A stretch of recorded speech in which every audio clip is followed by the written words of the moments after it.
Okay, so this is our weekly astrology chat. If you watch this back on YouTube or watch the replay on Twitch, and it's your first time here, we have these chats weekly or fortnightly. I try to do them weekly, but it just depends on my schedule. So we're just talking about the weekly astrology, what's coming up for the week. It's just intuitively driven. We just look through the charts and see what's coming up and just see where we get taken. So I'm also going to be making 2 tapping videos after this live stream as well. I can't even remember what they were on, to be honest. I wrote them last weekend, and then the scripts for them last weekend, and then just got busy and didn't get to them. So I'll be doing those. So look out for those on YouTube. So make sure you follow or subscribe on YouTube if you're not already. And also I'm really active on Instagram, so you can find me there as well. So we're going to talk about the weekly astrology, and I just saw these on the shelf as I was doing the chime things, the Tibetan symbols. My astro dice, I have not used them in so long, so we might do some readings afterwards after I do my talk. And we have a chat about the astrology. I might see if anyone's around, and we'll do some astro dice readings because that's always fun. And yeah, they're so beautiful. I haven't even used them for so long. I've forgotten about them. But as you know, almost the same with my cards. I pulled the cards out not last week, I think the week before, and I haven't used my cards in a while either. So just so focused on the astrology, and they all work hand in hand. But I guess the astrology is so detailed, and then the rest is just confirmation. So yes.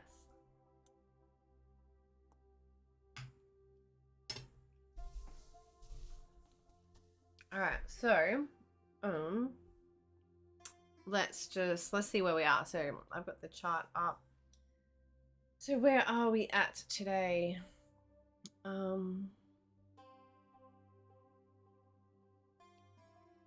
So for me, it's the 4th of December. For most of the other side of the world, it's probably the 4th as well, but early morning maybe, or late night on the 3rd. Maybe late night on the 3rd, sorry, because we're not late yet. Yeah, probably late night on the 3rd. So we currently have the moon in Aries.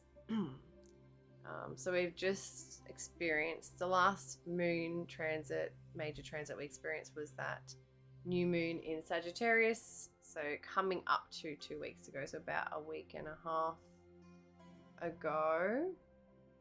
And that was a really positive new moon, and it was, full of opportunities for expansion and growth for us. As I think the same day we saw Jupiter going direct, like 5 minutes after I think it was the new moon, and Jupiter's a ruler of that Sag energy, so it was like propelling that Sag new moon energy forward. And that's a cycle that will have its culmination point in multiple places. So we're coming up to a culmination point of from that new moon into a full moon this week in Gemini. So the opposite of what we had the new moon in Sag, we'll have a full moon in Gemini, and then we are finishing also with that on that full moon in Gemini, finishing a 6-month cycle that we began back in June on the new moon in Gemini. So we go on these 6-month cycles. So that new moon in Sagittarius we had a week and a half ago.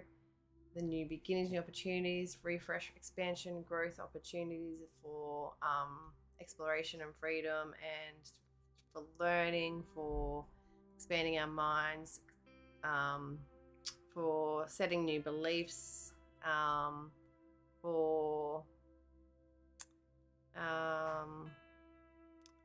what other Sagittarian things, for more freedom, new opportunities for freedom, and new ways of finding freedom.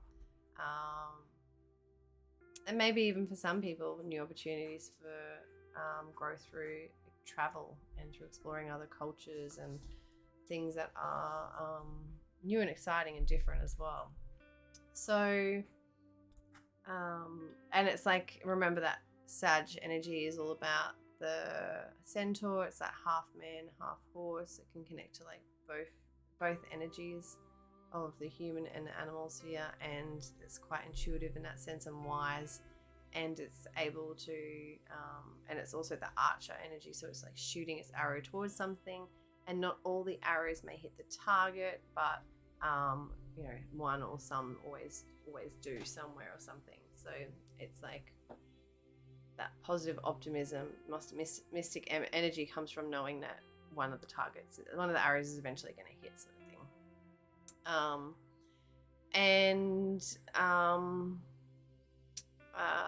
So that new moon we had in Sagittarius then is its own 6-month cycle, which is, in 6 months' time will come to its culmination point, which is its finalization, its ending completion point. So the energy manifests over the next 6 months, whatever new beginnings we were putting in place at that point. Now we have, you can see here as well, we have Neptune stationing right now. So Neptune is at 22 degrees, and Neptune, any planet that stations, when it stations, it's at its strongest energy, its most potent energy, and its most intense when it's in that station energy of its retrograde. So whatever the retrograding themes and energy are, it's going to be most intense. So it's coming out of its retrograde now. So, and in Pisces, we'll start to come out of some of the fog and haze. And we'll be able to maybe come back more into like reality, not so much about grounding, because I don't think Neptune energy is ever like going to be grounded, but not be as unsure and uncertain and feeling like things aren't clear and you don't have all the pieces of the puzzle, all the answers, or all the information hasn't been presented yet. So we'll be able to move past that shortly. But then I think we've got a Mercury retrograde coming up, so then that's all going to change again anyway.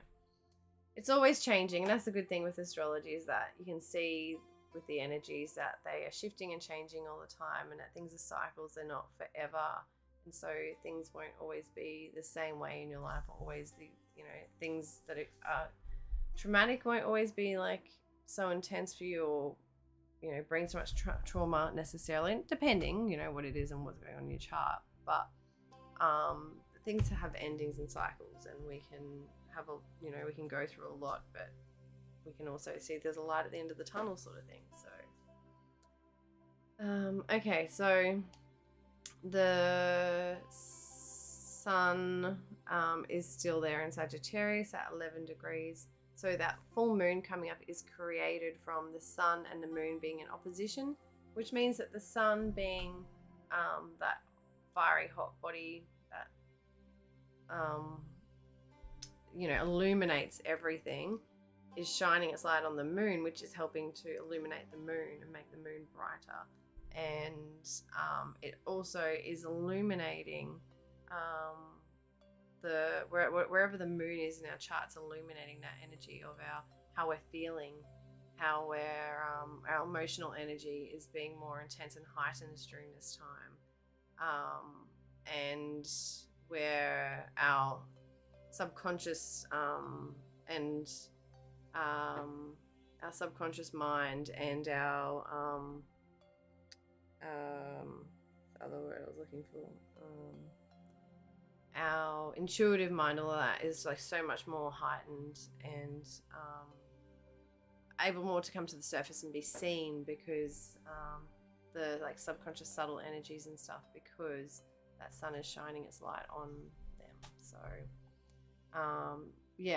that's, I guess, why full moon is more intense too, because it's like that's where the emotional energies are coming up and can be coming out, and be seen. Okay, so before we even get to that though, we're just looking at today. So currently, we have that Neptune. That Neptune energy is quite intense, and we're going to be feeling it quite a lot too, because it's making so many aspects to so many things. So it's been aspecting with Mars now for ages. Like, it's coming out of, like, Mars is gone, still in its retrograde. It's gone back to 17 degrees. It's back at 17 degrees at the moment. So it's getting away. I mean, the most intense part's definitely going to be when they're exact. And then as it moves away, I'd say to 3 degrees, definitely we're going to feel it super intense. But as we get more towards definitely past 5-6 degrees, we're not going to feel the energies as much now. So we are breaking away from it now. So we're at 5 degrees between them. So we definitely are starting to really break away from that foggy energy between Mars and Neptune. But it's not the final stroke, and we've spoken about that nearly every week. Hey, Skate Punk, how are you? I'm good, thank you. We have spoken about, the Mars-Neptune square, been constantly talking about it, because Mars's transit through its retrograde, which is rare, doesn't happen as often. It's a 7-month transit, which is quite intense, especially because Mars is the planet of intensity. So it's our drive, our passion, our aggression. It's that energy to get us going, basically. So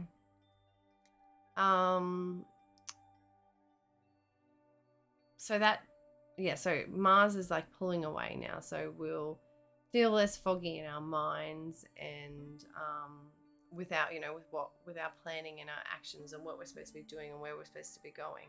Mars is retrograde back through in Gemini is helping us to get our mindset better and to get more clear in our plans and what we want to put our energy and action and drive and energy actually into, so it's not so scattered and all over the place, but it's in a place where we can have growth and learning and expand and go after things and whatever else. But also it was that Mars that that we can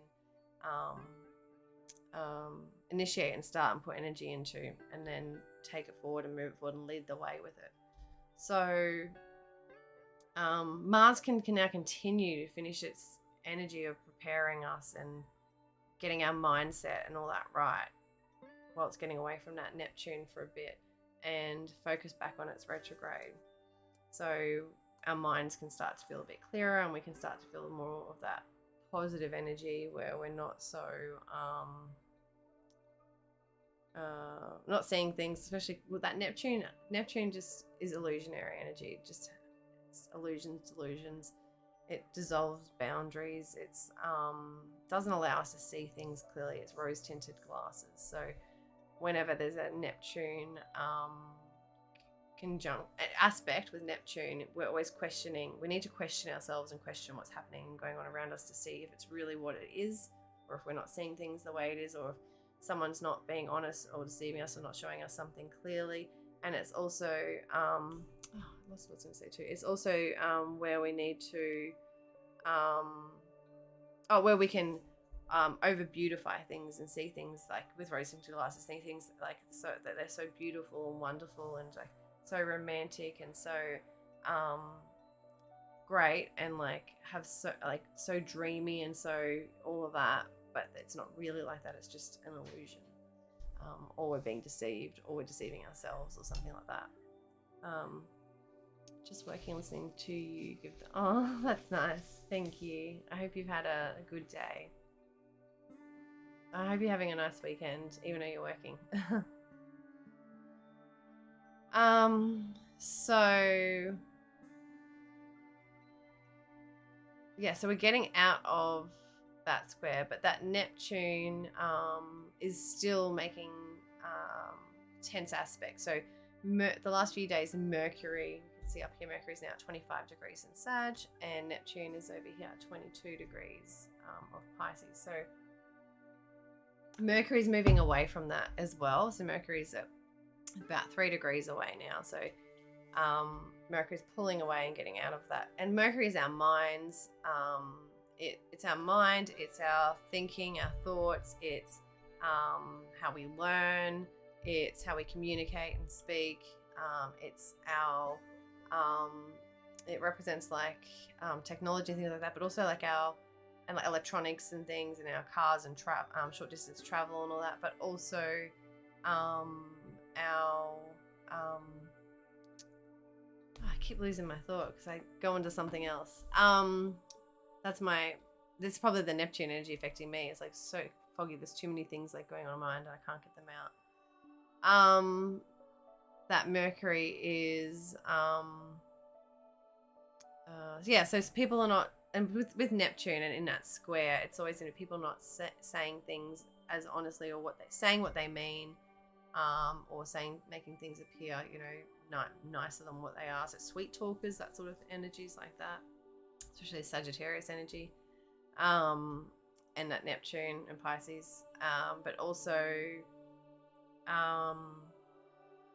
people like, a car salesman selling you a car and telling you how great it is, and you seeing like superficially how beautiful it is, but not seeing actually how well it functions and runs and what needs to actually be fixed on it and repaired, and overseeing it, or even like seeing it but not seeing it, like just overlooking it, because it's like you're just seeing so much of the beauty and like how great something looks rather than paying attention to the details, because that's very much like Mercury's unable to pay attention to the details. One, because it's in Sag, and because Sag isn't someone that pays attention to details. Sag is an energy that's late. It's overcommits to things, so things that can do so much in its energy and time, but it can't, because it's we're not always focused, but it's just that over optimistic and positive, and isn't grounded enough in reality to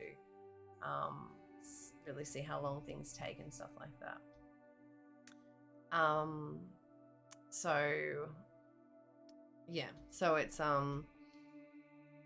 and then we've got Neptune energy, which is like a Pisces energy, which is, can be off with the fairies and can be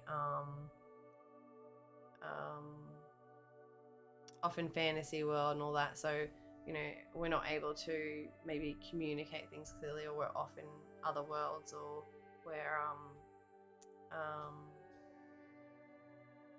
not but actually, because it's that square energy too. Yeah, so we're not able to be as like tactful as we normally would too, and able to say things honestly, I guess. And that Sag energy likes to be honest and just say things how they are and say things without thinking. So with that Neptune square there could be some kind of holding back, or actually with that Neptune square there could be like the energy of like Neptune can be losing itself too, so like drinking too much alcohol or drugs, or what else, something like that. And like, just for example, drinking too much alcohol and then saying things that you don't mean, or things coming up and coming out and just saying things without thinking would be even more so, because of like, say, alcohol involved, or because of not being in yourself, like losing yourself in some way. So that can be could have been something we've been experiencing over the last few days too, and it's still pulling out and moving away from that energy. So it's like foggy energy. We can't see things clearly. We're not going to be able to speak necessarily super clearly, like be able to get our point across. Like, that's probably like me right now. Trying to get our point across is going to be harder. Trying to get to the point. Mercury in that Sag energy is not very good at paying attention to the details and sticking on path or whatever. And I guess like even that square too could be like especially Mercury Sag and opposing that Mars. I mean, we did have the opposite. It's not opposing now, but when it was opposing that Mars energy too, it would have been more like someone being harsh or critical or judgmental or gossiping behind someone's back or something like that, and then someone telling someone else about it or just overhearing about it or something like that, or it getting accidentally posted on social media or something, I don't know, something like that as well. So now, right, as we speak, we have Neptune, we can see here 22 degrees 38 minutes stationed, building up to exact square again, another one again with Venus here. So Venus is at 22 degrees and 24 minutes, so that will peak tonight, and also like say in like 6 or 7 hours. I was talking about it last night about 9 p.m. So 8 p.m., 9 p.m., something like that. So in about 6-7 hours. And so we're definitely gonna be feeling that now, even more so intense. So that is Venus is our values, it's our love language. So we're talking about our love language, and I'm talking about Neptune. So it's like, us not being able to understand each, like within relationships, each other's love languages, because of that Neptune energy, where we're off in fantasy land and not seeing things clearly, or we're being too dreamy or unrealistic about things, and we could have clashes or something like that because of our different love languages or something like that, because we're not tuning into the other person clearly or something. So misunderstandings, miscommunications, those sorts of things. That's more misunderstandings, miscommunications with that Mercury energy, but we can still have that within relationships, because that Venus energy, because it's how we're showing and giving our love. And if that is a bit obscured because of that Neptune energy of being, maybe having too high expectations of someone, or thinking like going on a date and like thinking it's going to be so romantic and wonderful, and it's like ends up not like that at all. So being disillusioned maybe in some way, or disillusioning ourselves or something. So the other there are some more darker energies that can come through with that sort of tense square as well, with Venus and Neptune. It could be and if you're looking at that Mars energy opposing Venus still, it's at 5 degrees there. And then even we have Saturn up here at 20 degrees, which is like, in aspects to these energies too. So Saturn's in a semi-sextile with Neptune. So like a helpful energy, but doesn't do too much sort of thing. And then we have in a actual sextile with Venus, so it's helpful to Venus. So Saturn and Venus in that sextile, it's like helping us to commit more to in relationships and with our values and our money. So it's like being more responsible with our relationships, our monies, and our values and stuff like that. But then that Neptune square's coming in, and it's making things not so clear and foggy and all of that too, and issues of deceit may come up. And so maybe there's, where we can, especially Saturn can represent karma, so where we can represent karma. Hang on, how do I delete this? Whoops.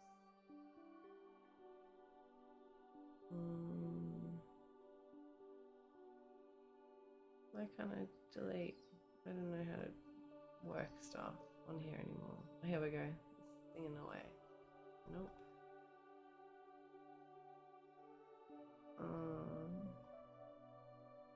I thought it was easier to work this bloody thing from here. From Twitch's. How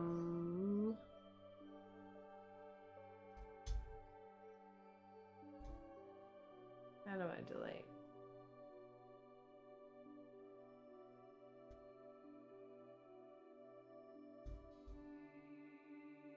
So I'm using two different softwares and neither of them I can delete stuff. That makes sense, doesn't it?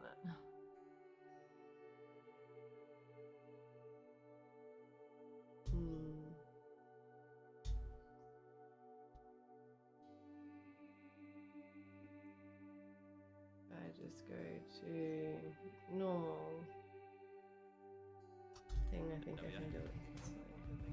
I'll bring you some. Oh, what the hell? This is meant to be muted. Oh, why is this here? Okay, sorry guys. I'm trying to delete this spammy comment. I can't even do it from here. Why can't I delete stuff on my own channel? I don't understand.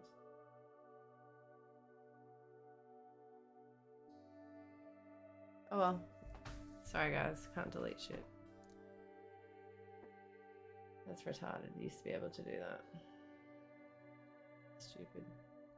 Okay, so okay.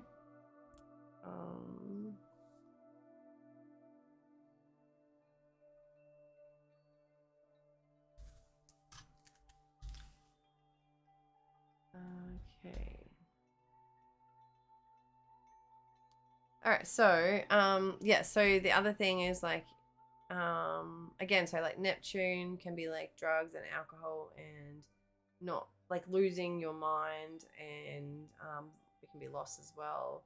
I'm talking about Venus, it could be relationships, so maybe a loss of relationships, money, a loss of like maybe money, losing some money or spending, not being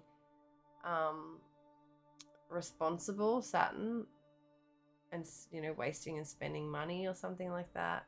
Although it's a good aspect with Saturn, so it's like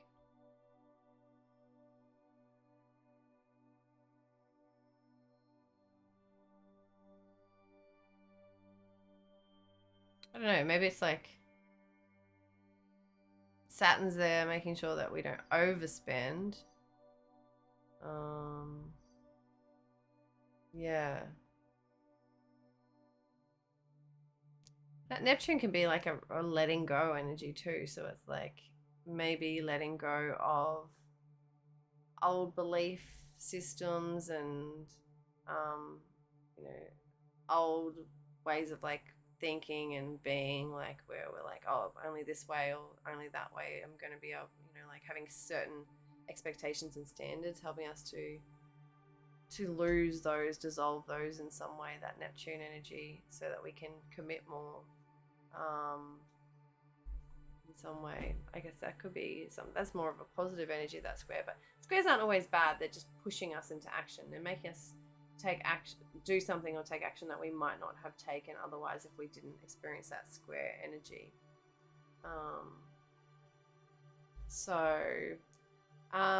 Yeah, but that 22 degrees, like I was saying, there are more darker sides to it, which I did post on Instagram and I deleted. Because I don't know if I don't want to upset anyone about it. It's astrology, but yeah, there is the degree theory, and 22 degrees is not a nice degree to deal with. Nicola I can never say his name. Stovanovich. His degree theory. It's like to kill or be killed. And we're dealing with like relationships with Venus, and then we're dealing with Neptune, which is like deceitful energy, lies.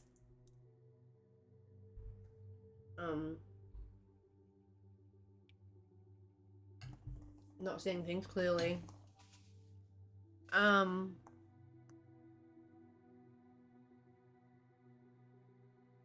like can be loss and endings, and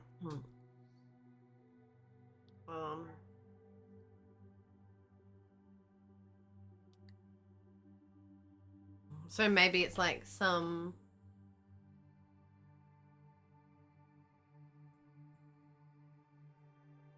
actually it could even be like some kind of not extreme, but some kind of difficult spiritual awakening or spiritual experience or something like that, like through your higher self, through God, through whatever spiritual practices that you have,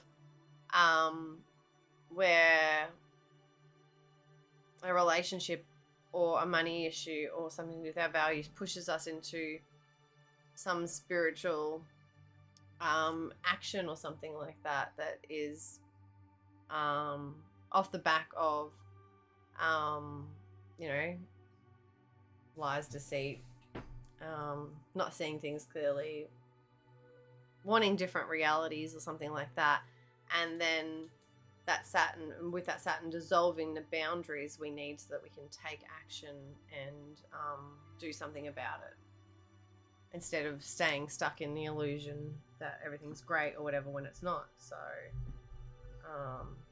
yeah, I guess that could be coming up, something like that too.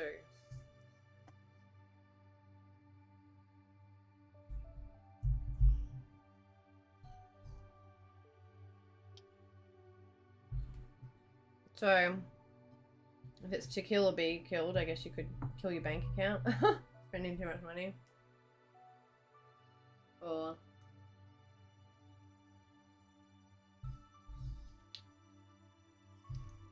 I guess if there's an ending and a loss and there's something to do with relationships and commitments and all that, then, you know, if a relationship or a marriage or a divorce or something like that, then you could lose your possessions, lose what you value, what you love, maybe, things like that, maybe. Or it's not really, I'm just gonna think, is it like a gambling energy? No, with Neptune, it's addiction. So issues of addictions coming up within relationships, or where we're too addicted to certain people in relationships or certain behaviors or something, especially that Sagittarius, or our beliefs, addicted to certain beliefs that are holding us back from having what we want or something like that, or being able to go after and get what we want. And Saturn showing us where we really need to commit and put energy into so we can have what we want and what we value and what we love.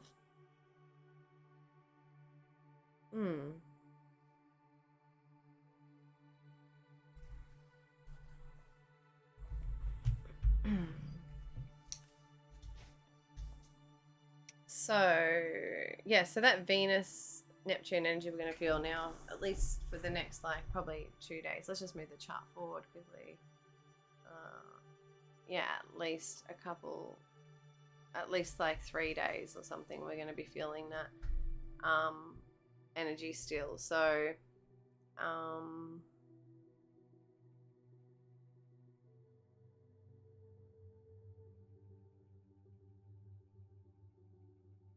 yeah, we could be forced to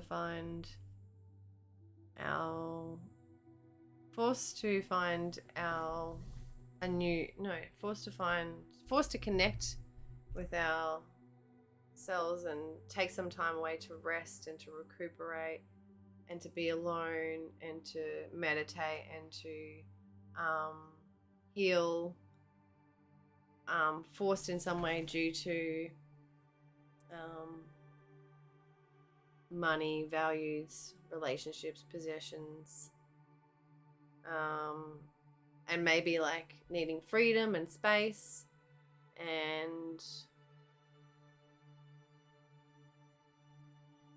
feeling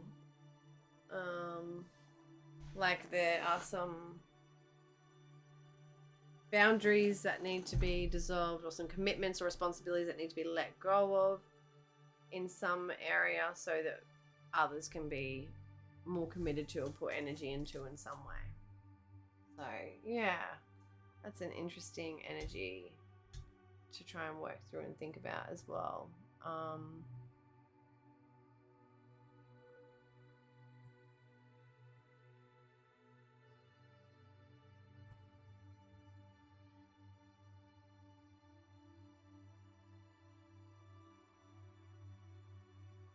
So when will Neptune go direct? So tomorrow, basically. Tomorrow it will be direct.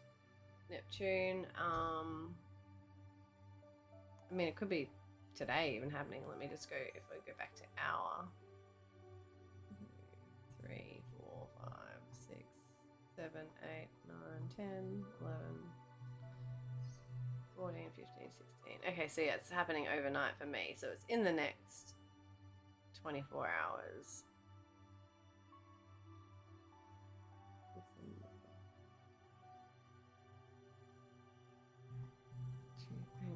I'm going by hour now, aren't I? Okay. Let me get back a day to where we are. Okay. We're around about here. Yep. So, oops.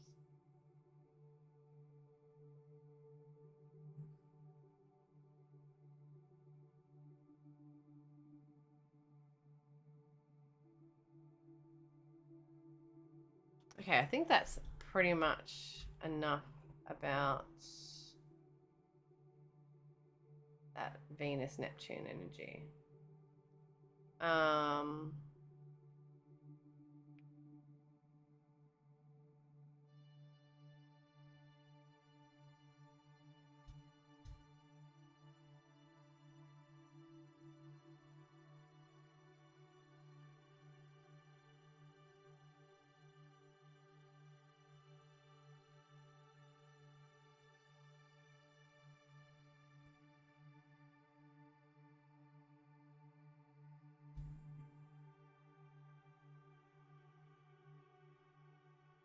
Okay, so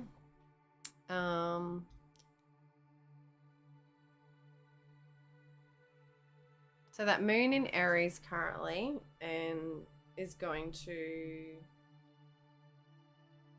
by tonight, I would say for me, be finishing. So in the next 6 hours or something. What's that? 7 hours. There we go. So in the next 7 hours, 7 to 8 hours, we're getting out of that moon in Aries. So that moon in Aries, the best way to deal when we're talking about Aries energy is always about like moving in some way. So like getting inspired and moving. So moving the body, but through exercise, through walking, through dancing, through performing, through whatever it is. It's like moving your energy around in some way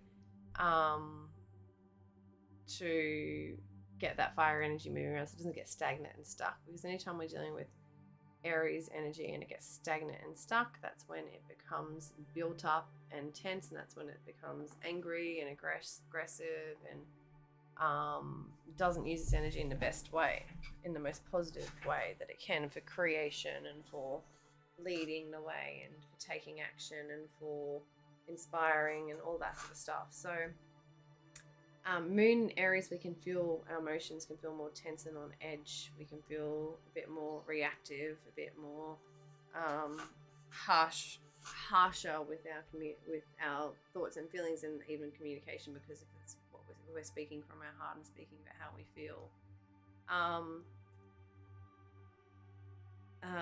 But it also pushes and fires us into action as well, emotional action. Sometimes we need that to do things, because if we're like stuck, or if we're not doing things or taking action in some way emotionally, sometimes we need to be a bit emotionally driven, basically, to take action, because if there's no emotions behind it, we can, be taking action but not be like fully aligned, and just doing it from more of like a headspace, like we just have to do stuff and get it done. So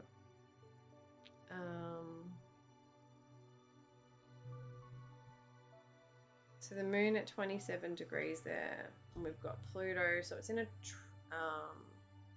square, it's in a square Earth sign with Pluto. So the moon's currently been in a square for the last, say, couple of hours, and it's moving out of that square now with Pluto.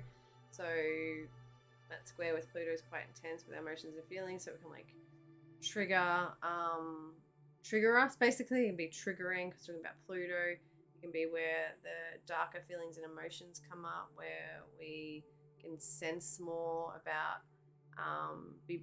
where someone might be lying or not telling us the truth, where things aren't there's secrets or something like is more hidden, and but that it's something where we can have an intense emotional experience that pushes us to transform and pushes us to change something in some way, whether it's through like an emotional release or through an emotional outburst, of some truth coming up to the surface and being told, or it's us being triggered traumatically, like some trauma coming up and us being triggered in some way emotionally, and it's for healing. Ultimately, it brings up our subconscious and unconscious feelings about things to the surface to be healed, but it's usually a trigger first. So that can be going on. I have been going on the last few hours and will be going on over the next few hours, I guess, with that Pluto energy and that square there. And there could be wounds coming up around our identity and who we are and what we're wanting to build and create and put out in the world, what we're wanting to commit to, work and build towards, what we're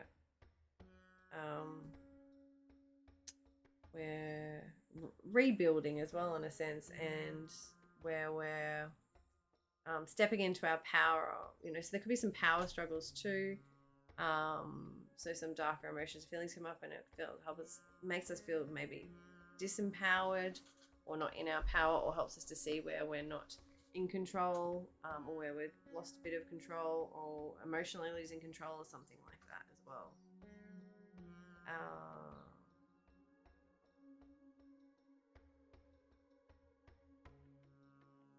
Yeah, again, square always pushes us into action for some kind of healing and transformation and change. With Pluto there. And the moon as well. It's both healing energy. So it could be some, I guess, something that comes up to do with like women or the mother or the feminine energy, being the moon there in that square with Pluto, where some healing, where we're pushed into work through something, through trauma, through being triggered, and ultimately heal something there, some kind of something there where it's like maybe emotionally holding us back and keeping us in fear and keeping us stuck and unable to move forward, or something like that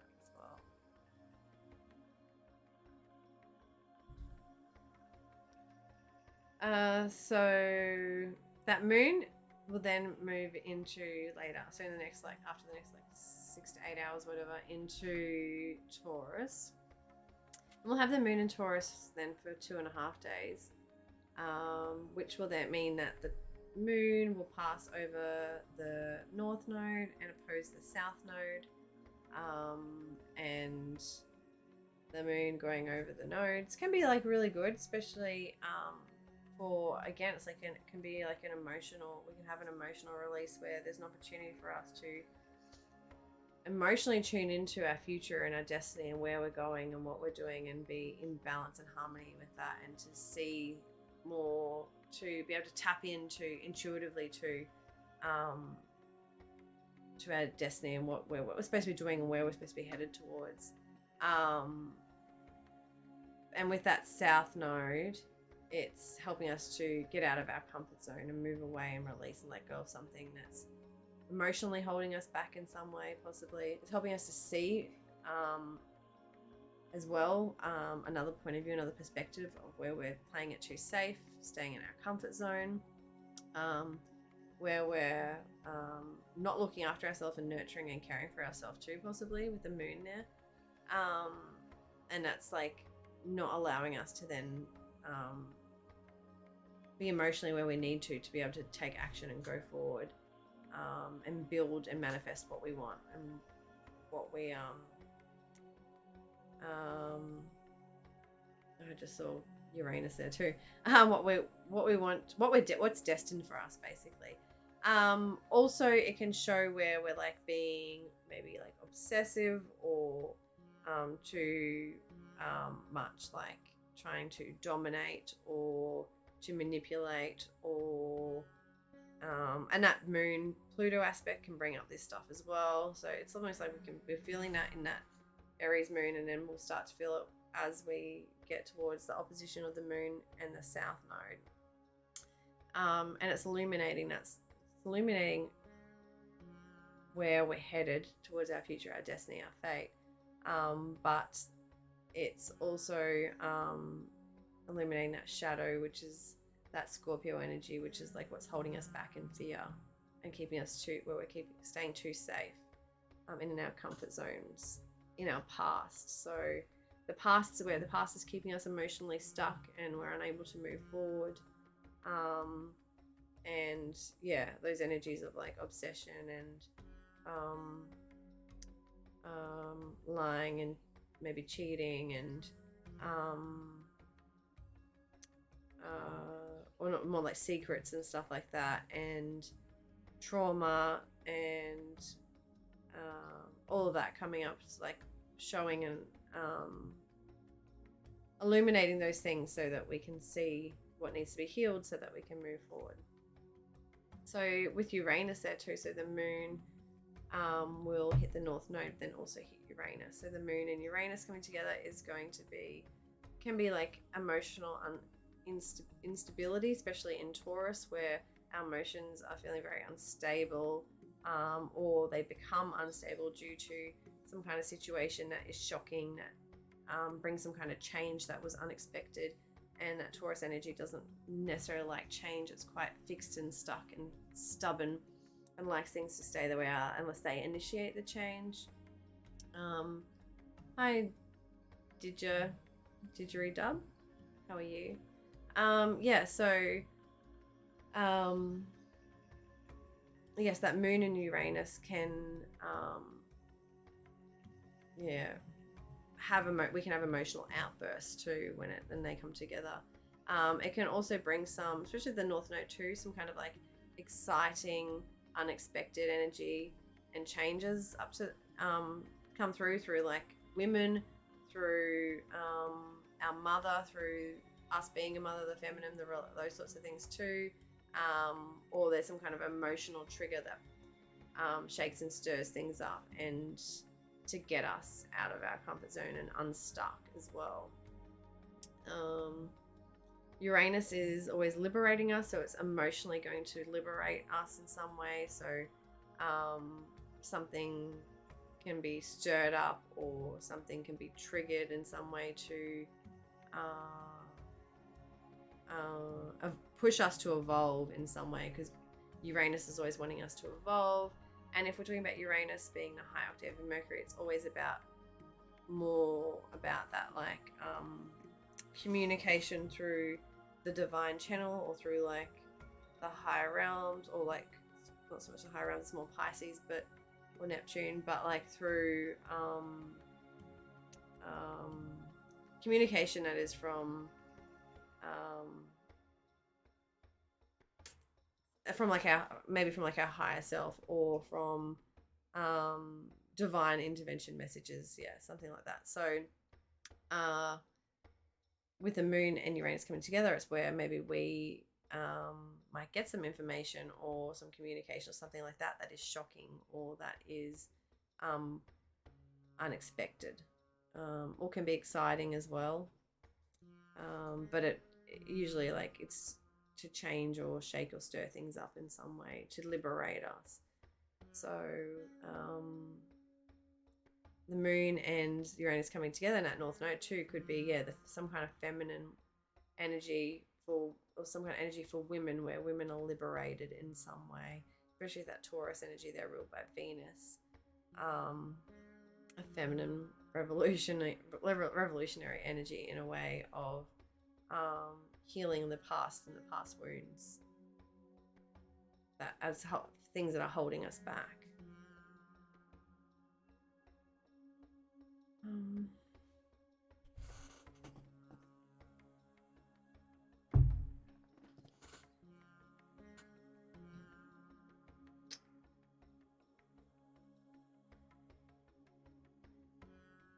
So that means the moon in Taurus will unfortunately not be in best aspects with, what is that, Sagittarius energy. And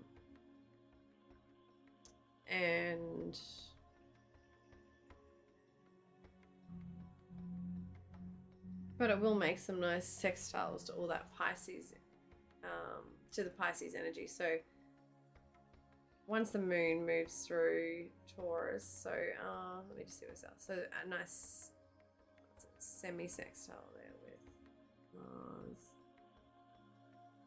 opposition with South Node in conjuncts, a sextile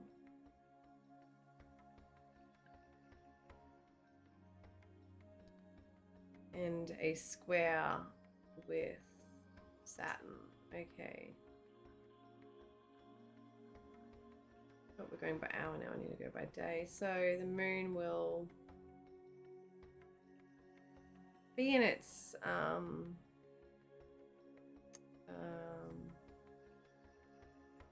the sign right before it makes that full moon. So it's not at its most powerful energy yet. It's building up.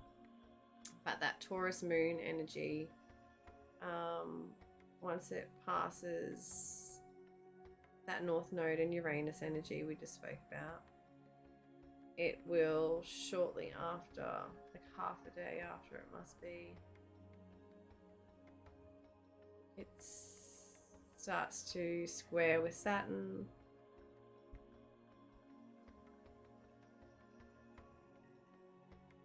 So moon and Saturn square isn't always comfortable. Some karma can come up emotionally for us with people, because that Saturn there is in Aquarius, which is all about people. It's about the collective. It's about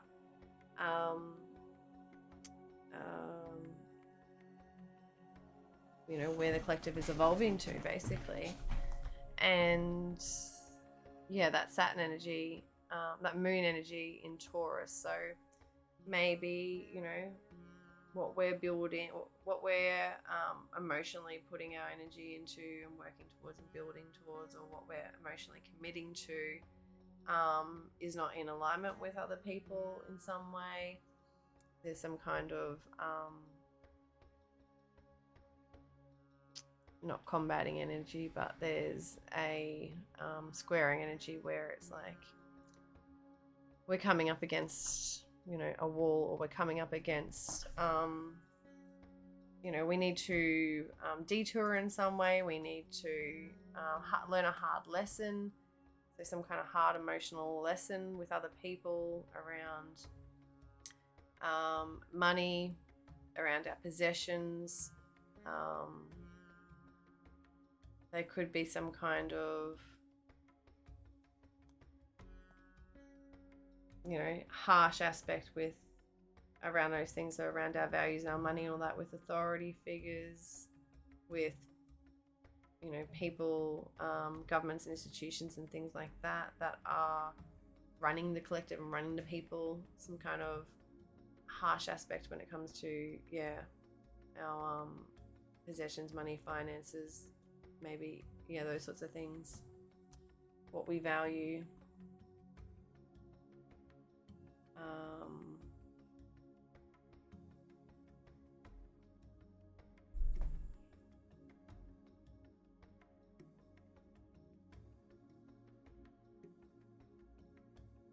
Yeah, conflicts and things not going the way that we maybe emotionally want them to, or something. People aren't seeing, we're not seeing eye to eye with other people in some way, maybe about our values, or you know, our values versus what's best for the collective and for other people and stuff like that. So we're building up with this moon too into this full moon in Gemini. So the energies are going to keep getting more and more tense as we build up throughout the week. But that moon will make some nice sextiles with that Neptune and Jupiter energy there. So there's some opportunities for, some for romance, for pleasure, for luck and abundance through us being through us. Well, it could be with women, or with our mother or something like that, or through feminine energy, or through us being like grounded emotionally, and being like sure in our emotions, and through being stable as well. So it's like, if we can not lose our emotional energy and overreact and all that, then, and not lose it through that Uranus sort of energy with the moon there too. And before, as we build up to this energy, then we can have some nice, maybe romantic encounters or something like that, or some helpful energy can come with our finances that, emotionally makes us happy, or brings some kind of contentment in some way that helps us to ground and feel stable and feel secure, or something like that. In some way, there's some kind of energy. Maybe there's like maybe we could just feel more positive in general, like more positive energy, more connected energy to like our higher self, to source, to God, the universe. We can feel that connection more intuitively, tapping into it on an emotional level, and it helps us to be more grounded and feel more stable. It can also help us to maybe see where the possibilities are too, and be able to just envision things more clearly. Not so much more clearly, but be able to not have the emotions be so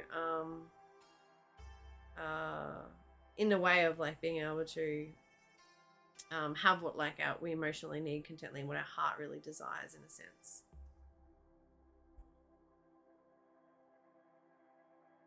Maybe we can like be able to emotionally align with how we want to be able to manifest and build what we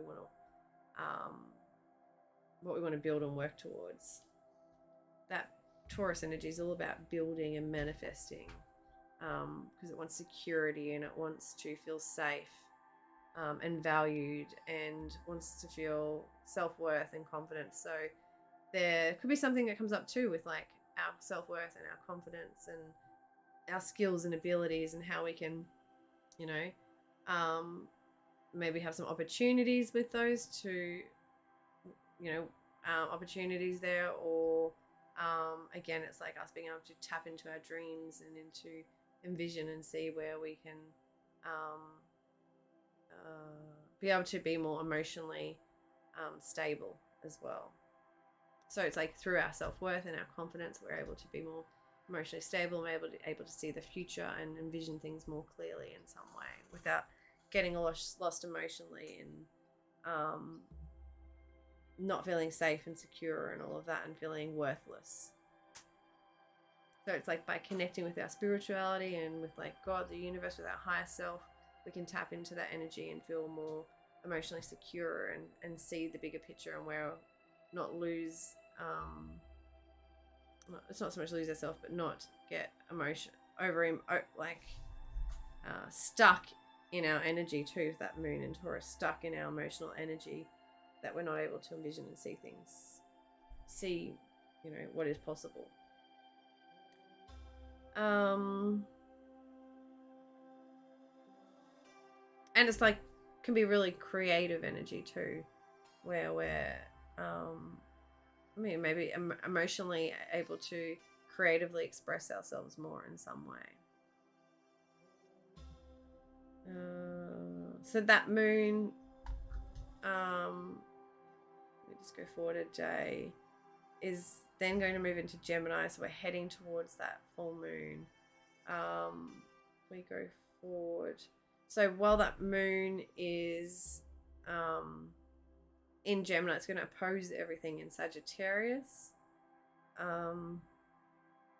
And then also square everything in Pisces, which is that Neptune and Jupiter energy. It'll be in a trine with Saturn, so there is some helpful or good opportunities and positive energy coming from Saturn in that trine to the moon when it moves into Gemini and starts to build up towards that full moon. And because it is a sextile that Saturn's making to those Sagittarius planets, so although there can be some oppositional energy, it's like this is really a good opportunity for us to see other people's points of view, or see another perspective, see another point of view, and it can be from coming in from other people or from maybe authority figures, or also from some karmic things happening. So karmic opportunities coming through from other people, or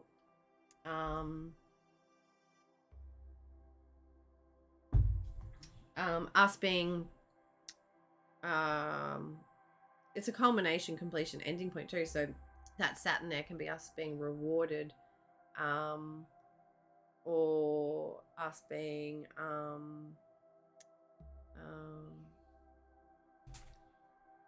seeing the fruition of something that we put hard work and energy into, and seeing the payoff of that hard work, maybe something like that as well, especially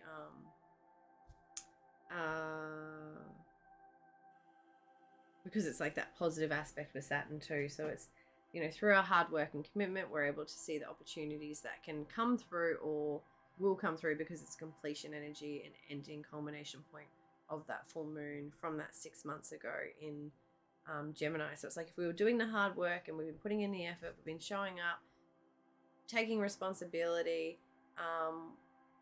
really committed and trying hard and learning the lessons and, you know, staying in our integrity and all of that, then there's some helpful and positive opportunities and energy coming through for us to see the bigger picture, to maybe connect with other people. Yeah. Or to see what we can build that's going to, you know, be something that's like good for the future. Or see what we're going to be able to build towards for the future.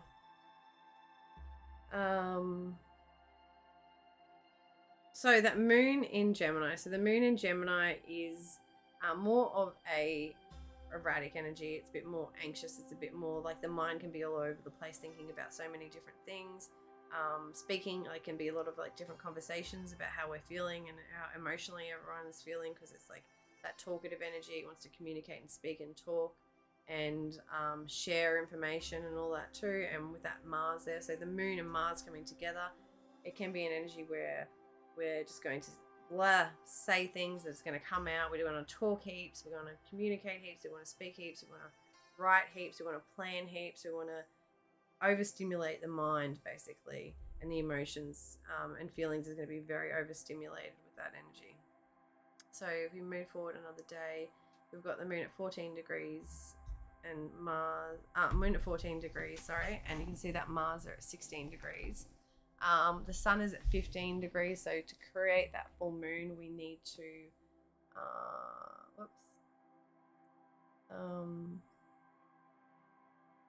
there we go, 15 degrees. We need to have the moon and sun in that exact opposition. So we've, if we go for another hour even, 15:44, that's even closer. Oh, hang on, maybe they're happening at 16, my apologies. I should have been more precise and then we'll know. So 16 degrees, the full moon is happening at, go back a few minutes so we can get it exact then. Oops, I'm going forward. No, I'm going back. Oh no, 15. Oops, I'm going the wrong way. 15. Should have went the other way, but that's okay. Here we go.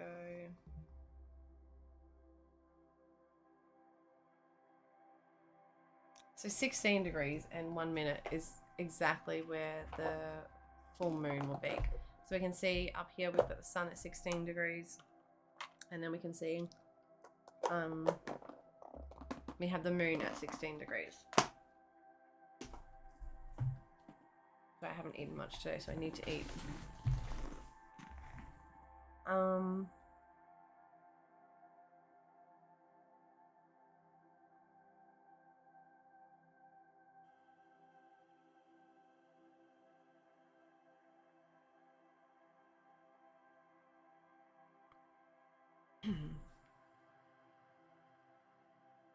So we have the moon and Mars together exactly at 16 degrees in a few minutes.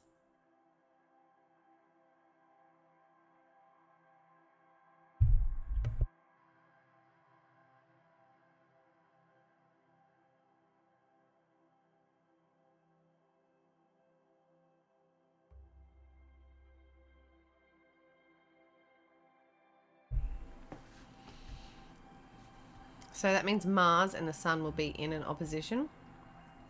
So Mars and the Sun in opposition isn't always the most easy energy, because Mars is my way or the highway kind of energy.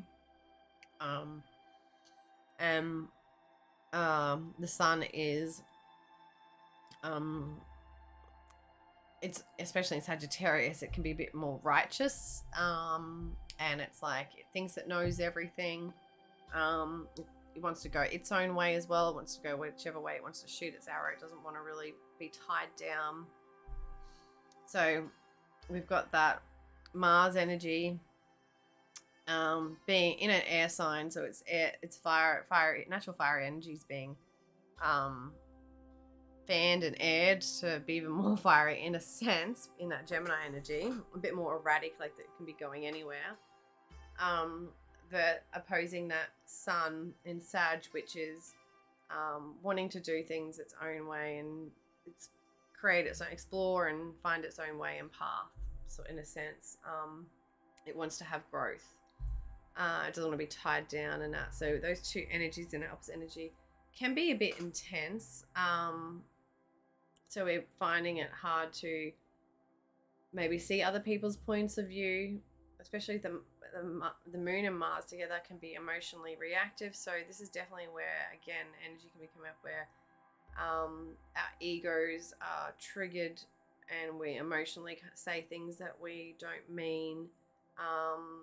We can be too forceful with our beliefs and our views, or too certain and sure of them, and then that creates some kind of fighting emotional tension with other people, or some kind of like battling, warring energy in a sense, where we're like in an emotional battle or war with someone over our beliefs, over our views of the world, over what we think is best, what they think is best. And it's, like I said, it's like I am emotionally and passionately so Saturn, with that Saturn energy. What did I say? Hang on, Saturn's there.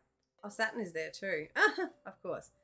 I'm so in this trine, yeah. So I'm so emotionally driven because I'm so committed and passionate and about this, whatever it is, project, thing, person, that I can't see the other point of view. I can't see the other perspective. I'm too caught up in the emotions, and too stuck in the head and the mind and anxiety to see where the expansion and growth can be and happen.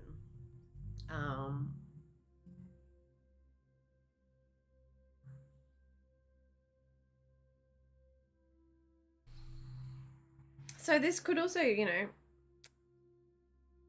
maybe also in a positive way be pushing us into take some emotional action from seeing another point of view, another perspective, to really see, where, what we want to commit and who we want to, what people and situations we want to commit to, that are for the bigger, higher purpose.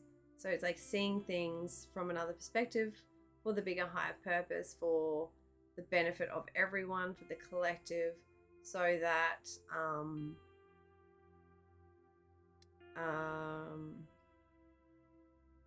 everyone can have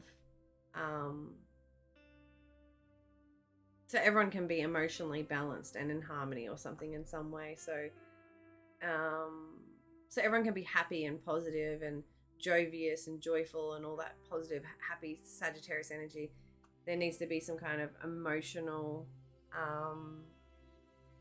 action taken in some way that really helps us to, maybe recommit to our commitments or to people and situations, because it's Mars in that retrograde. So it's like maybe recommitting with that Saturn energy, or showing up again for responsibilities that we maybe emotionally triggered into action to show up for certain things because of other people or because of the higher, bigger picture as well.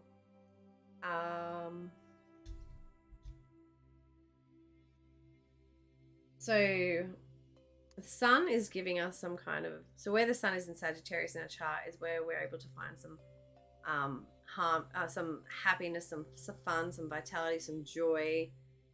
It's where we can really find our energy, basically, where the sun is, because it's our vitality. So in that Sagittarius energy, it's helping us to, see where we can have expansion and growth within ourselves, and like within what we love and what makes us happy and what lights us up. It's like, where can we find more of that,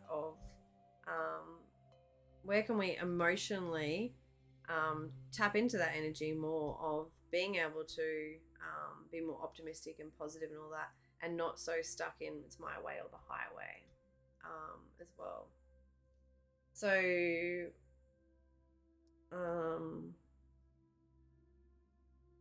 so there can be some ego clashes in a sense with the moon and with the sun, especially the moon as well, but the sun and Mars in opposition. Yeah, we're not seeing things from the same perspective or point of view, maybe something like that.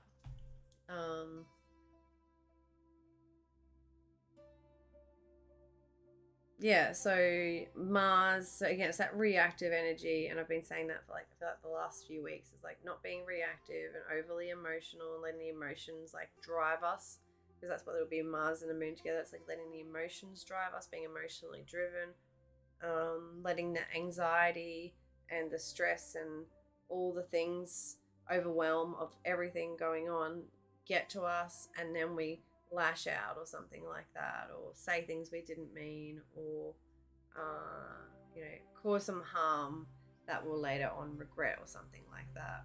It's like important to stay in our integrity with Saturn there as well, and make sure we do and say the right things, because otherwise we can be later to, have the karma of that as well.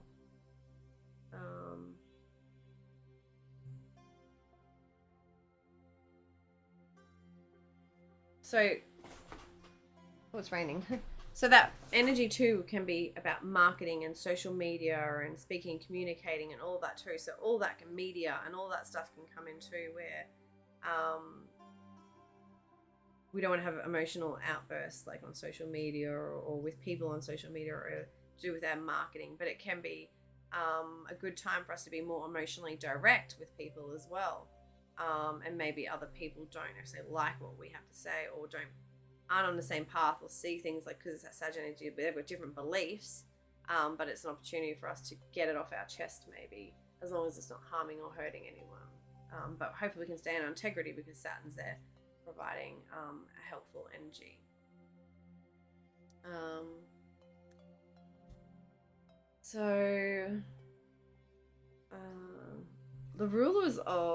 The ruler of this full moon too will be Mercury, because it's a Gemini full moon. So Mercury is currently 1 degree and 51 minutes of Capricorn. So Mercury's moved into Capricorn by this point. So finished in Sagittarius, which is good because it's in detriment. It's not the best sign for it to be in. In Capricorn, it can just be more practical, put more practical plans in place. It's probably not a bad energy. We can plan more, we can be more practical, we can be better committed to our mind and to be more integrous in our communications and in our thoughts. We can be more committed to our learning and to our minds and to the information we're sharing and processing, all that sort of stuff. So it's more of an energy of doing and saying things the right way and being wise. So it's more of a wise energy. More wisdom can come through with Mercury and Capricorn.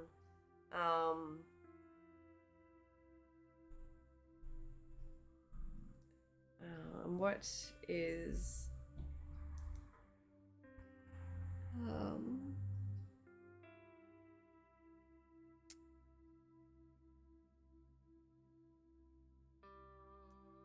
Capricorn? So we'll be in a sextile. No. In a square with Jupiter by the looks of that. So there's a square. So Mercury at 1 degree in that Pisces. So it's 1, 2. Yeah, it's a square. Oh, hang on. Let me make sure I've got that right. So we've got Jupiter. If it was to go into, yeah, it would be a square. So it's in a square with Jupiter, that Mercury energy at the time of the full moon.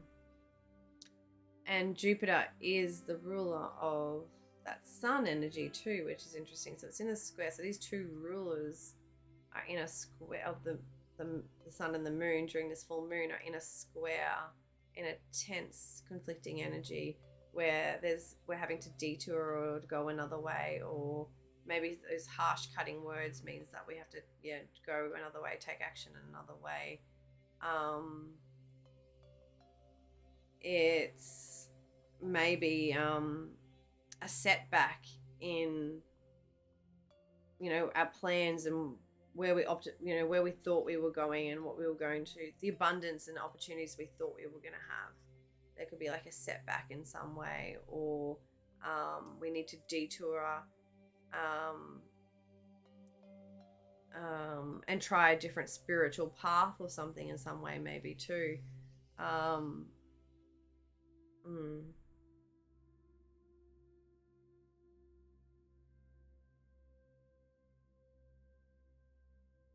And because Jupiter will be at that last degree, 29 degrees, when it's the most intense too.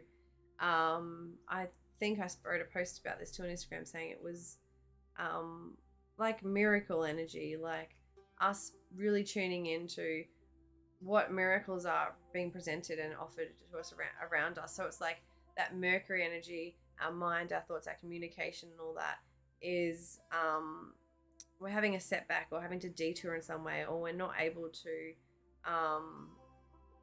speak clearly or talk or communicate or plan or see the future or the goals or the opportunities in some way because of that squaring energy, because of like setbacks or delays or something like that. So they can feel like there's setbacks or delays, something with our plans, with what we're envisioning and dreaming and wanting to speak and communicate. And even like some if there's been some kind of like conversations or communications or whatever, there's like can be delays in that where we're not able to have them where they're where they could have provided us opportunities of growth and expansion or abundance and luck and all that. There's a delay, a setback in some way.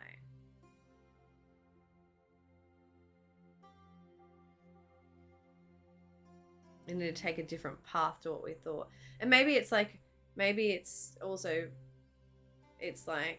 us with that being in Pisces too. It's like us not seeing the opportunities that have been around and not seeing clearly what we really have, the abundance that is around us and what we've already got built and built up, and the rewards we've already been given or that are available to us, but we're not seeing them clearly in some way, or we're being too over dreamy or optimistic about the results or something like that, possibly.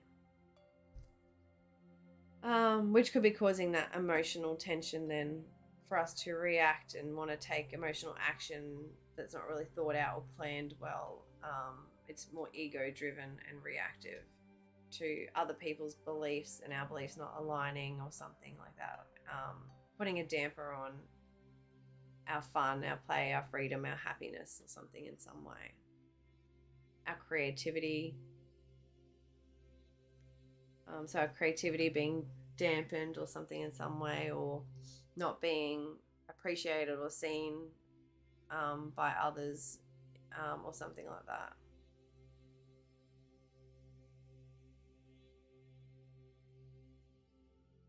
So it's 16 degrees.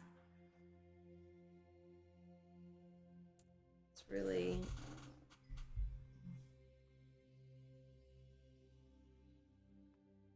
I mean, we do have Juno there at 15 degrees.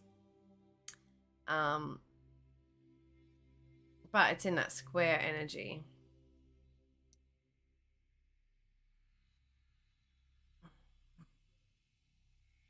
So that Juno is in a square. So Juno is our relationships, our partnerships, and that's coming up in that squaring energy. So it's like maybe what we dreamed of. Sorry, what we envisioned. What we were romantically planning and thinking about.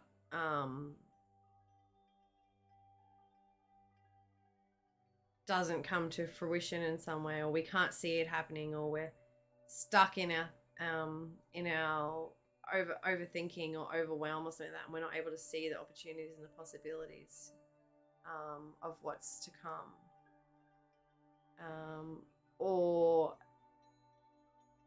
because it's square too, we're being our relationships or business partners, we're deceiving or being deceived in some way. We're not seeing things clearly, and we've overcommitted or something, maybe because that commitment energy comes in some way. We're overwhelmed, overcommitted, and we need to pull back and complete or finish or end things. So it's a culmination, it's a full moon, and completion, ending, culmination, celebration.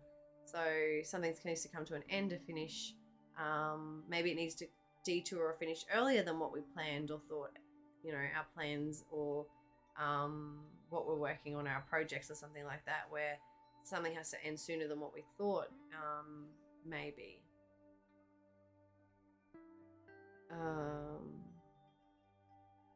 Or the growth and expansion and luck and abundance we thought we were going to have through relationships and business partnerships isn't going to be, and we see the reality of that now. And now we're emotionally driven to take action in some other direction or way. Oh, there's so much going on there.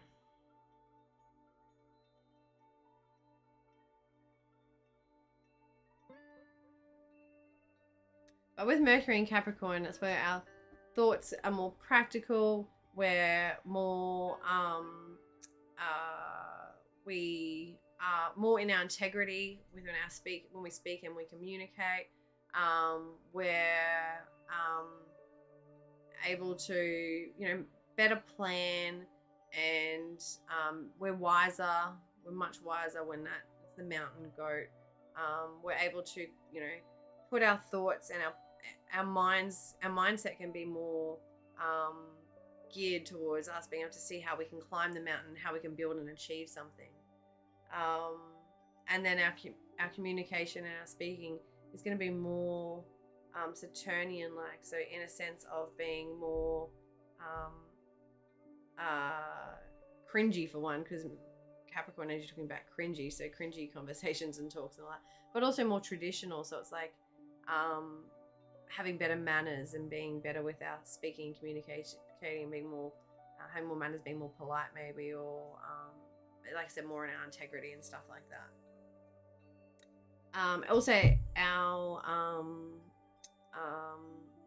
our minds, and that can be more focused on like what we're wanting to build and create and work on as well. for the not for the future with Aquarius, but like that is long-term goals and all that can be coming to the forefront of our thoughts and our minds basically. So we're looking at that full moon in Gemini.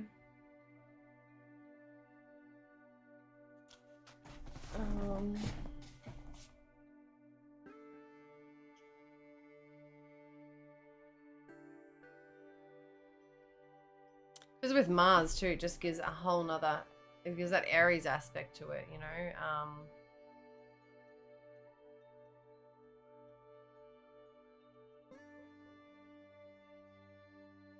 Yeah.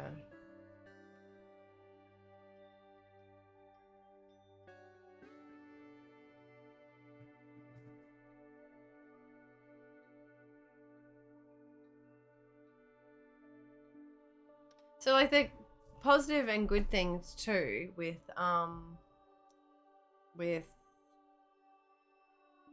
Mars and the moon there, again, it can like push us to take some emotional action that we need to take, especially because it's like that sextile with Saturn. It's like we emotionally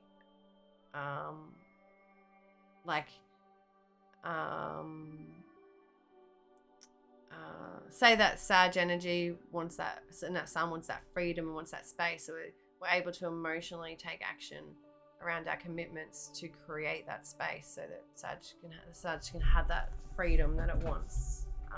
Basically, we can, be honest and upfront about our feelings and emotions, and what we want to put, where we want to take responsibility and where we don't. And where we don't want to take responsibility for other people's feelings and emotions, maybe too.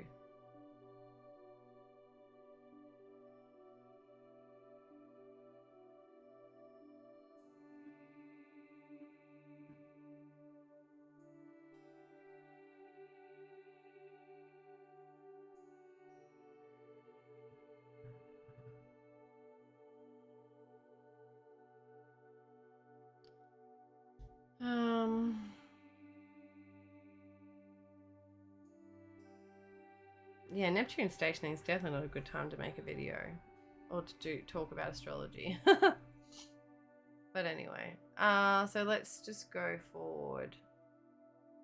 I don't want to miss anything with this full moon because it's very powerful and intense one. With Mars involved, and Mars is the ruler of the South Node as well.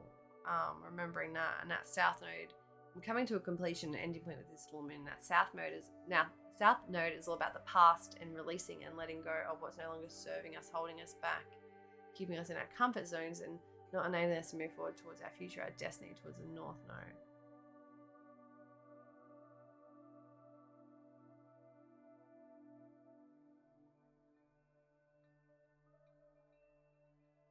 So Venus will be, so because we've got that Mercury square Jupiter, we're also going to have Venus squaring Jupiter as well, especially as we get past this full moon. They'll be coming more into a square, Venus and Jupiter. So that's going to be like Venus. So Venus is, again, our values, our money, our self-worth, what we love, our possessions, all of that coming up against that square with Jupiter, which is all about expansion and growth and optimism and positivity and all of that and wisdom. So it's like in that square, it's like when we're not able to being over optimistic, because it's in Pisces too, about our money and our spending and our possessions and all of that,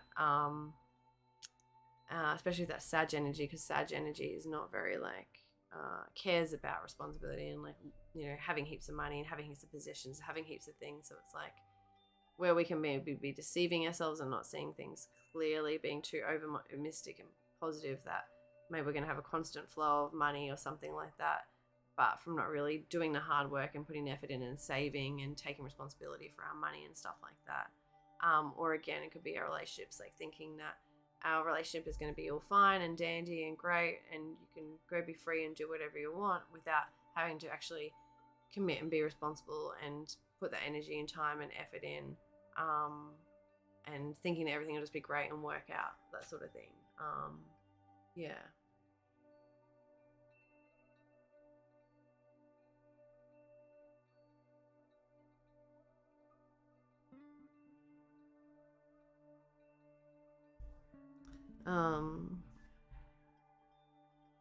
And Venus is about pleasure too. And in Sagittarius, it's all about like really just finding pleasure, always being in those pleasure, like wanting pleasure all the time. That's where Sagittarius isn't shooting its arrow and aiming towards something, going after something with that fiery, passionate energy. Then that's when it becomes self-sabotaging energy, and more in those energies like Pisces, where it's self-sabotaging and they can turn to drugs and alcohol and not showing up and being more not off with the fairies, but not being in its integrity and like doing the right thing and all that sort of stuff. So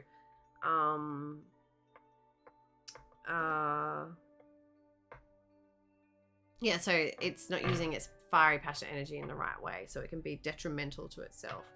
So I don't know where I was going with that now. Oh yeah, and Venus there and Jupiter. Yeah, so we're like, and with Jupiter, it's in that square, and Jupiter's all about expansion and growth and abundance and positivity and all optimism and wisdom and all that. It's like thinking we know everything and we don't, and we're like get some setbacks or delays because of that through opportunities we thought we had, through our dreams, through our what we were wanting to manifest, or what we were dreaming about, those sorts of things, envisioning. Yeah.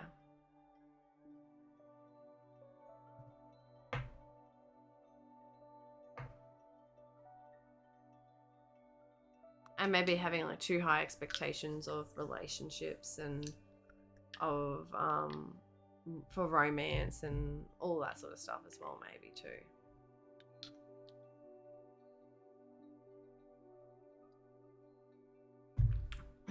Okay, so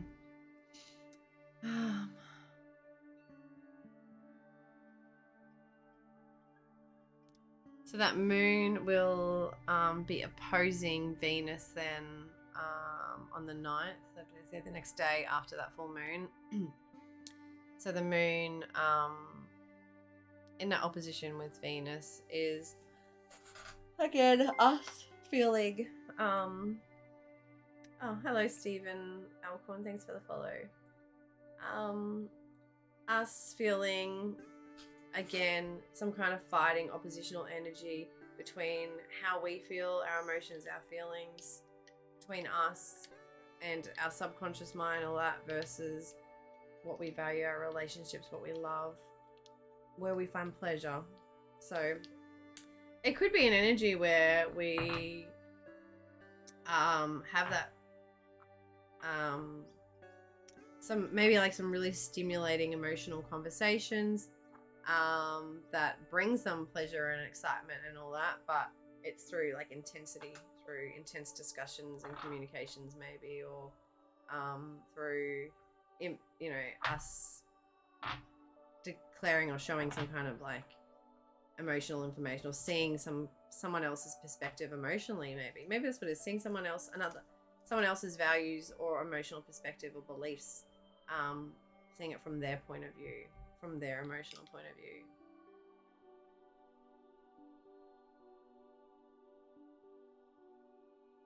So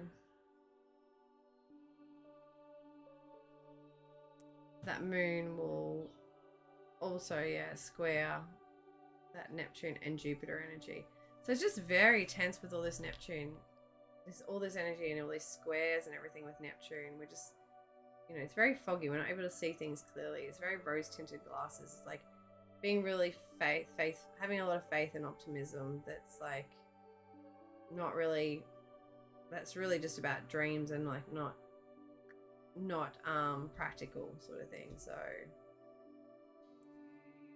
it's deceptive energy, like deceiving ourselves or others deceiving us. When it's squaring and it's Neptune we're talking about. If it's a positive energy, then we're able to tap into our dreams and imagination and creativity.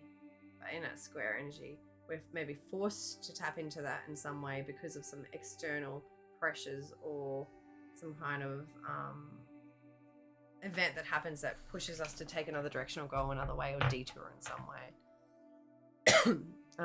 Or to learn a hard lesson. Maybe it's a spiritual hard lesson. With all these squares to Neptune, we're learning some really hard spiritual lessons at the moment that are forcing us to, take a new direction or detour or go another way or to see things from, another perspective or point of view, all of that.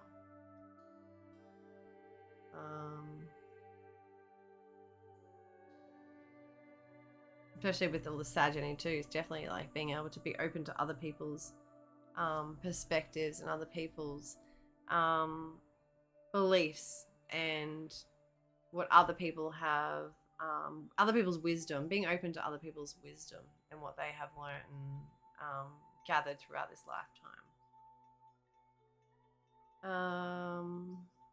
So yes, I might just roll the Astro dice for the full moon for us all. These beautiful dice and see what comes up and what is something we can, know for this full moon for us. So, I pulled the moon. So we've rolled the moon. That's a good start. Sagittarius. Well, we're talking about Sagittarius energy and the first house.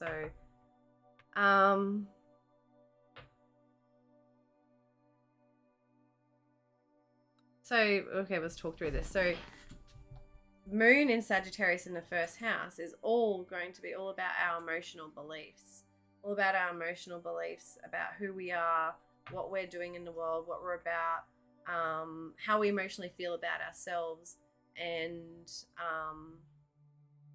how connected we are to ourselves intuitively, emotionally, how connected we are to ourselves, what our beliefs are around ourselves. That's the sort of things that we need to, we need to focus on and really see another perspective and point of view. So try and see things from another perspective and point of view about who we are and the way we're presenting ourselves and the way we're putting our energy out and the way we're showing up.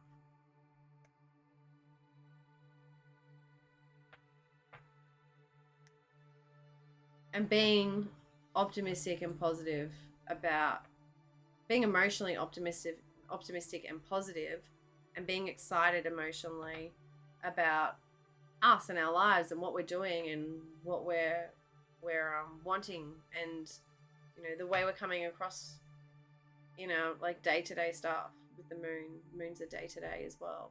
So it's being positive in our day-to-day interactions and being more positive in our emotions and feelings, and being more optimistic, and being more wise, tapping into our own wisdom, internal wisdom. So yeah, tapping into our own internal wisdom and aligning more with that.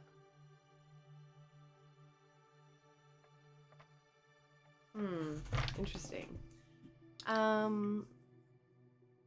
If anyone is around, then I'll have a look at your chart and we can see where this full moon is going to be for you. Otherwise, I'm going to quickly go through each sign and let you know what area of life, depending on your rising sign, which house it will be falling in. It's going to be super quick. If you want more detailed information, you can always book a reading with me. otherwise, connect with me on Instagram and we can chat and whatever else. Although there's just so many fake accounts and spammy people and all that on Instagram, it's crazy. Like there's obviously real people, but there's so many fake accounts. It's like who am I even talking to sometimes on there?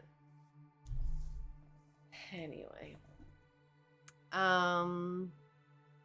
So yeah, I don't think there's really anyone around that wants a reading at the moment. But thanks everyone that came in and said hello and chatted. Appreciate it.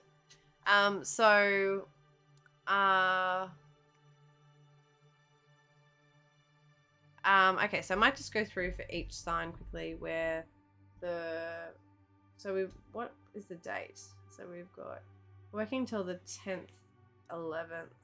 So say the 11th of astrology for up until then. So let's just go forward a couple more days before we do that. So we have 10th of December. We then will have the moon moving through Cancer. So the moon will be in its home sign, so we'll be able to get more in touch with our feelings and emotions, be more intuitive and connected to ourselves. We could be more dramatic and emotionally dramatic and stuff like that, and more moody, but it's like we're able to, the reason we're more moody is because like we're feeling our emotions more. We're able to connect and tune into them more, so we can, if we're going through stuff, we're going to feel more moody. What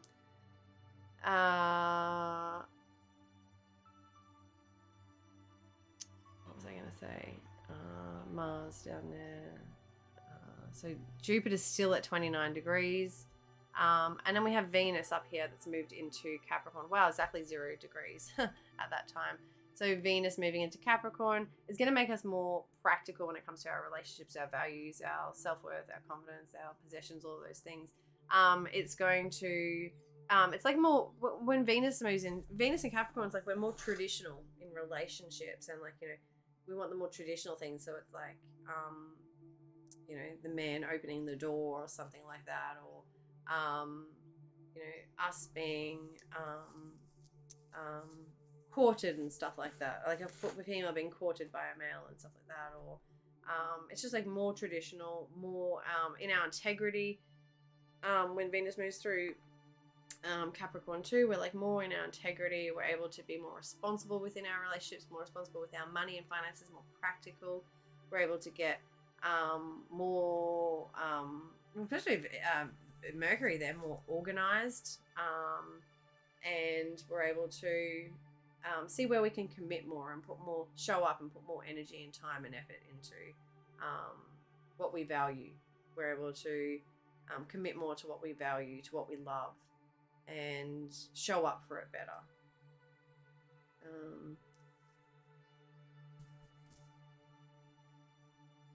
It can be more of a cold and harsh energy though, so it's like more practical and not so much more emotional. So it's like we can be more practical and within our relationships, and that's like focusing on what needs to be done and responsibilities rather than like the emotions and feelings and pleasure in that. It's more about getting pleasure from getting things done or from like getting the work done, or from working together as a team and cooperating and stuff like that. Sorry. But yeah, it's really good for commitments and showing up, and for like committing long-term, and for long-term commitments, and for putting the work and effort in.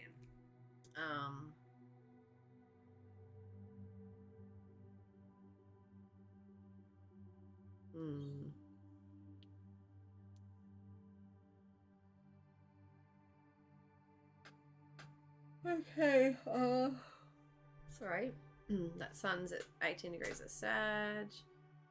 So moving away from that opposition with Mars.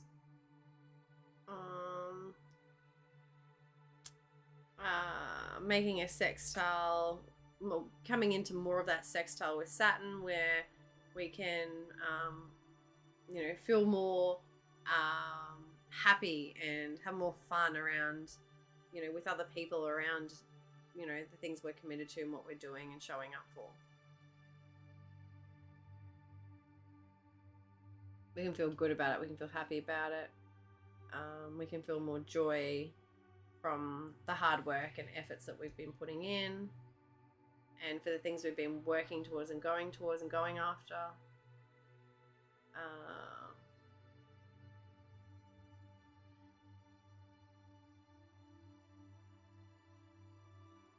Can really help us to be more in our integrity and with people as well.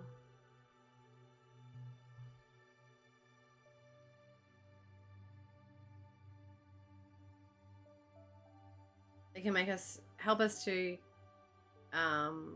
be helpful for us to see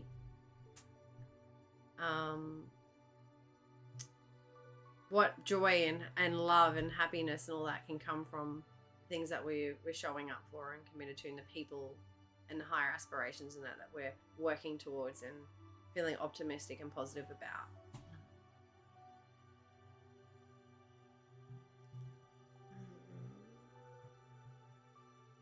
Just looking through the rest of the chart.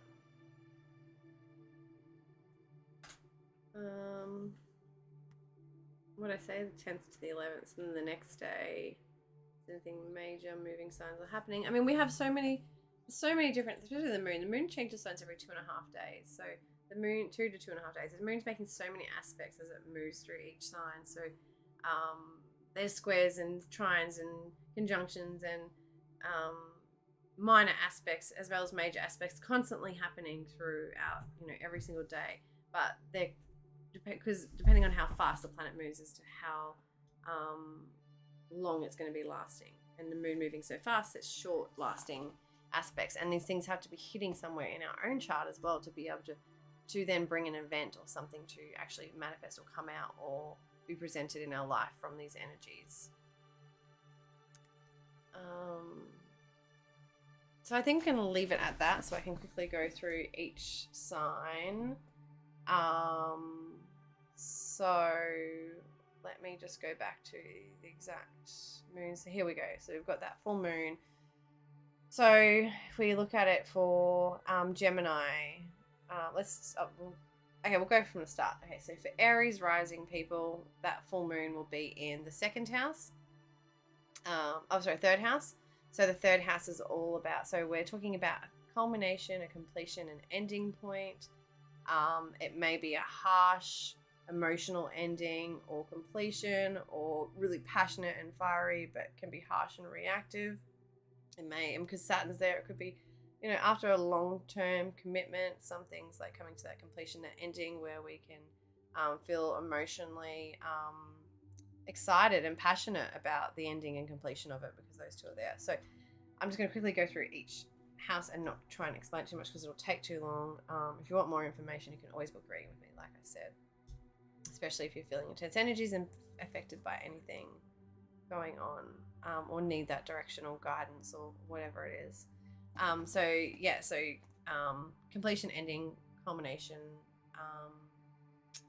ending point for communication, for anything to do with writing, publishing, social media, marketing, to do with siblings, your neighborhood, to do with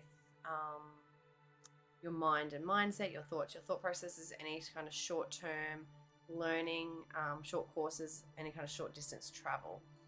Then for Taurus, that will be for Taurus rising, going to be in the second house.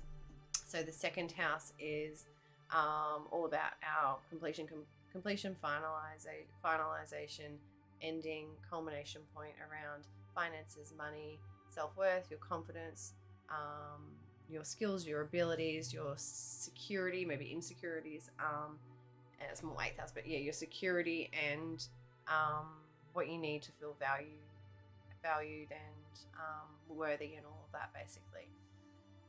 Your money, so any kind of completion, ending, culmination, completion points around that. So for Gemini rising, it'll be in the first house, and that is all about you and who you are and what you're about and the way you're presenting yourself. So completion, ending, finalization,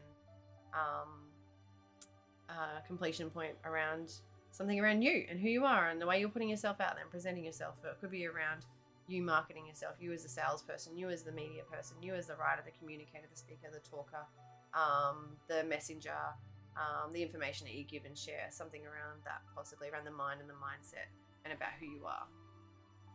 Cancer rising, it'll be the 12th house, and the 12th house is where we lose ourselves. It can be where we deceive ourselves, where we self-sabotage. It's also a place where we go to rest, recuperate, retreat, to heal. It can be hospitals and institutions, and it can be where we meditate and we connect with God, the universe, our higher self, our spirituality. Then for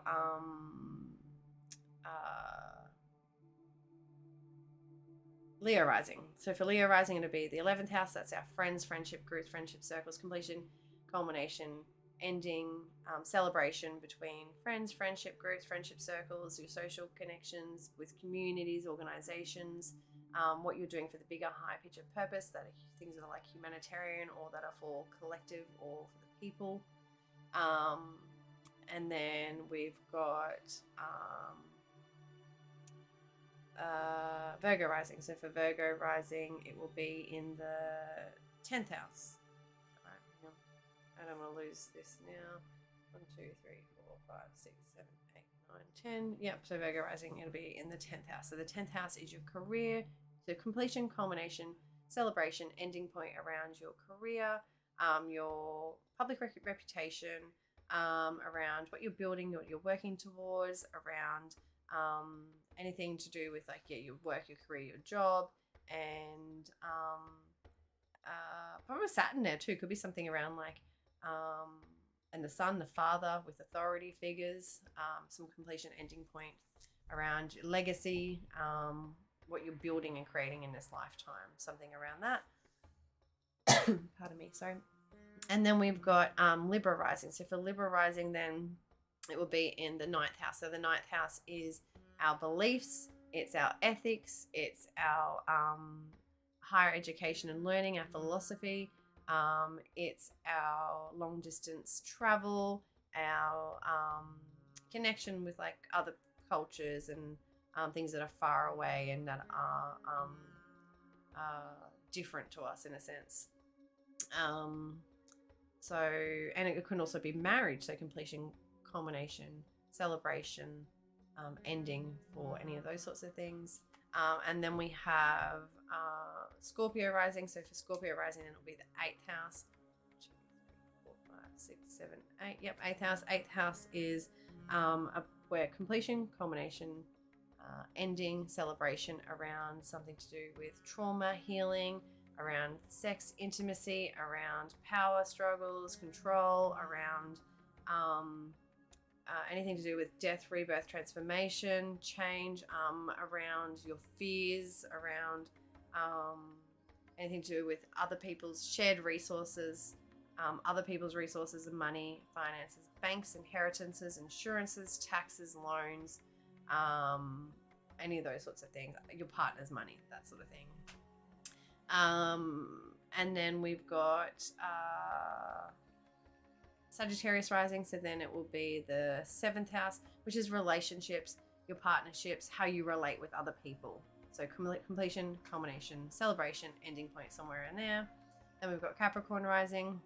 So for you, it will be the 6th house then. 2, 3, 5, 6. 6th house, full moon, completion, ending, celebration, culmination point around your routine, what you do on a day-to-day basis, around your health and well-being. So bad habits, unhealthy eating habits, and not looking after yourself, not going to bed and waking up early enough, those sorts of things. It can be around your what you do, your what you do on a day-to-day basis, your routines, your daily practices, your health, your well-being, co-workers, with pets, with any of those sorts of things. Then we've got your work. Then we've got your then we've got Aquarius rising. So Aquarius rising, then that will be the 5th house. 3, 4, 5. Yeah. The 5th house is where you play. So completion, culmination, celebration, ending point around where you play and have fun, your hobbies, what you love, your passion, your romance, your joy, around children, or you being your inner child, around things like that, or children in your life, around your creativity and your self-expression, those sorts of things. We've got Pisces rising then for you. It will be in the 4th house, which is home and family, our heritage, our ancestry. It's our where we, have our safe place that we care and nurture and mother and look after ourselves.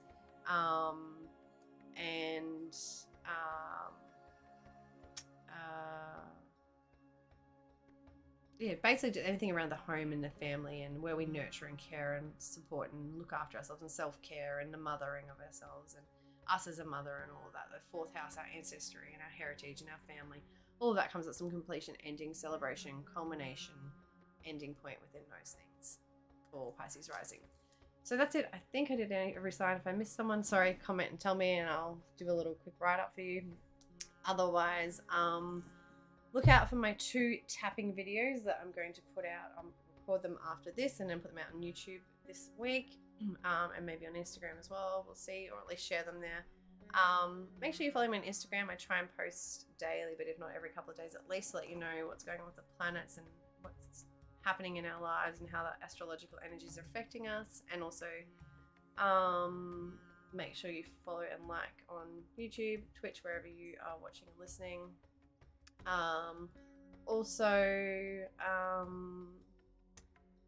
Tune in for next week's video. This week will be an intense week with this build up to this full moon because of all this Neptune energy and all these squares and that. So it's like, try not to take any action, try not to be reactive, and just try to tap in more to your spirituality and your spiritual side, and focus on your spiritual practices and staying within your integrity, and rest and retreat, focus on those things, instead of trying to do too much and take too much action and get too many things done and have too many conversations and plan and do too many things. Although we're only now that Neptune in a day is going to come out of its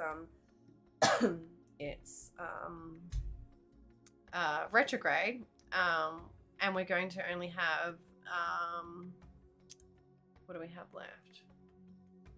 Mars in its retrograde, and Uranus in retrograde, and that's it. So all the other planets are all direct again, so it's giving us that energy to to move forward, because the energy's all going forward, except the main energy which drives us forward, that initiates things, that creation energy, Mars, is still in its retrograde, so we're not quite there. So once Mars goes direct, I think it's in like December, and then comes out of its retrograde, or does it go direct in March? Comes out of its retrograde. Let me just have a quick look now. I need to double check that now. So Mars, yes, hang on. Must be January. Hang on. Mars. It's shadow, so 8 degrees and 7 minutes, I think it retrograded at. So I think I was right in about December. Yeah, it'll come out of its retrograde and hang on, no, it's retrograding back to 8 degrees. Yeah, and start to move back forward, back over the path that it came through the last few months, basically, as intense as it's been with Mars. Helping our minds and resetting our mindset. So 8th of November. Let's go forward a week in the chart. We've got Mars at 23 degrees, 21 degrees, 16 degrees, which is where we're coming up to that full moon. 14 degrees. It'll go back to 8 degrees down here. So, January. There we go. In Jan. And then it will start to go forward. Mid-Jan, Mars. And then in March,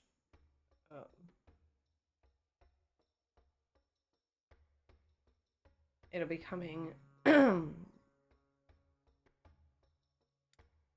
out past its shadow point, past its shadow, and moving back forward again from where it's stationed and moved retrograde basically the last few months.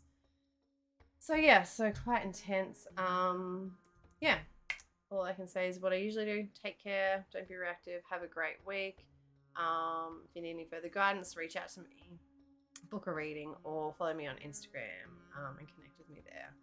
But otherwise, take care. I hope I've left you with enough. This Neptune energy is very hard to deal with at the moment. So if you're all scattered and all over the place, you're not the only one. It's very hard to ground when we're feeling this.